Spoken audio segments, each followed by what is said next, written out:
केटाकेटीहरूले चिन्छ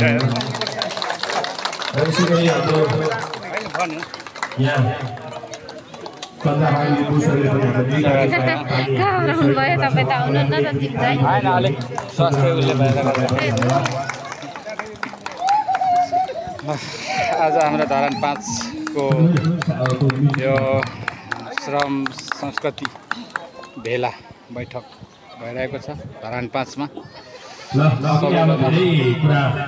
किनकि हामीले एकदमै विकास गर्नु छ, जहिले पनि हामी विकास अगाडि बढाउने छौँ। यसरी टोल टोलमा हामी भेला जम्मा भएर चाहिँ श्रम गठन गर्दै हिँडिरहेको छौँ र हाम्रो मेयर साहब उपस्थित भइसक्नु भएको छ यो धरान 5 गुराँस चोकमा। अध्यक्ष हुनुहुन्छ राजकुमार लिम्बू ज्यू, एकचोटि हामी तालीले उहाँलाई स्वागत गरौँ। उपाध्यक्ष हुनुहुन्छ दिल बहादुर लिम्बू ज्यू,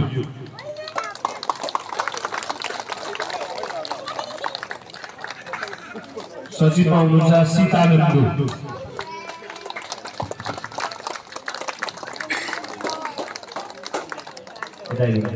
सचिवज्यू।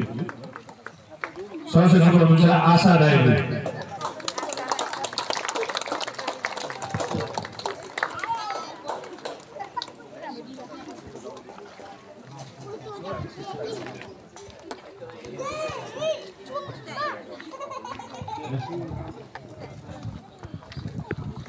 कोषाध्यक्ष हुनुहुन्छ लक्ष्मी लिम्बू,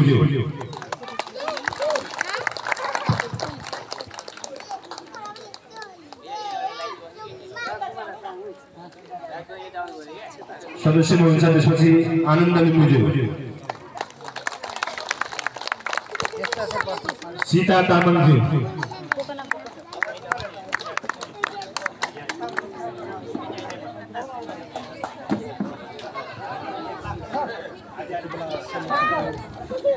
सीता तामाङज्यू आउनु।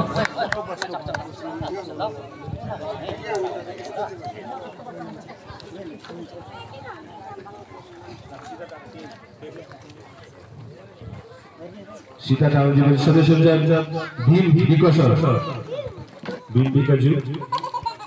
त्यसपछि हुन्छ माया नेपालीज्यू, ताली ताली स्वागत गरौँ हाम्रो माया नेपालीज्यूलाई।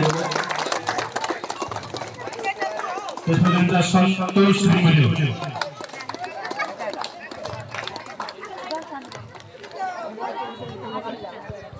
दिनेश डलरज्यू, ताली स्वागत गरौँ युवा दिनेश डलरज्यूलाई। सदस्य हुनुहुन्छ फेरि विष्णु परियारज्यू,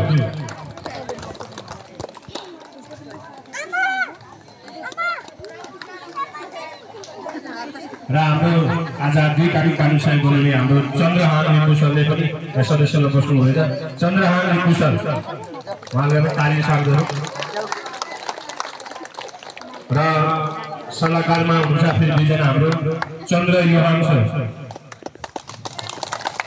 र फेरि सल्लाहकारमा हुन्छ हाम्रो गोपाल श्रेष्ठ सर। र त्यसै गरी हाम्रो आज यो जुन 15 जनाको समिति बनेछ, विशेष गरी अघि नै मैले भूमिका भनिसकेँ श्रमदानको विषयमा लगायत हाम्रो यहाँका तपाईँको समस्या लगायत धेरै विषयमा हामीले कसरी सहकार्य गर्न सकिन्छ आगामी दिनमा। यसै गरी सबै एकचोटि सबै समितिलाई हामी सबैजना फेरि हामी सबैजना पनि सदस्य हो। आज जति यहाँ छ फाइलमा यो सबै म यही दिँदैछु। हामी सबैजनाको एकचोटि ताली बजाउँ। हामी सबैजना सदस्य हुन्छ र धरानको विकासमा तपाईँले चासो, तपाईँको चाहना आवश्यक अनुसार यहाँ चासो दिइराख्नुपर्छ।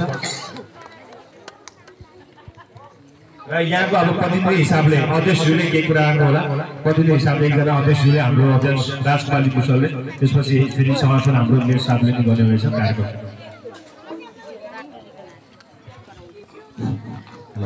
हेलो सम्पूर्ण सगरमाथा टोल विकास संस्थाका हामी पदाधिकारी र अहिले श्रम संस्कृतिमा जोडिएका सबै अब पदाधिकारीज्यूहरू लगायत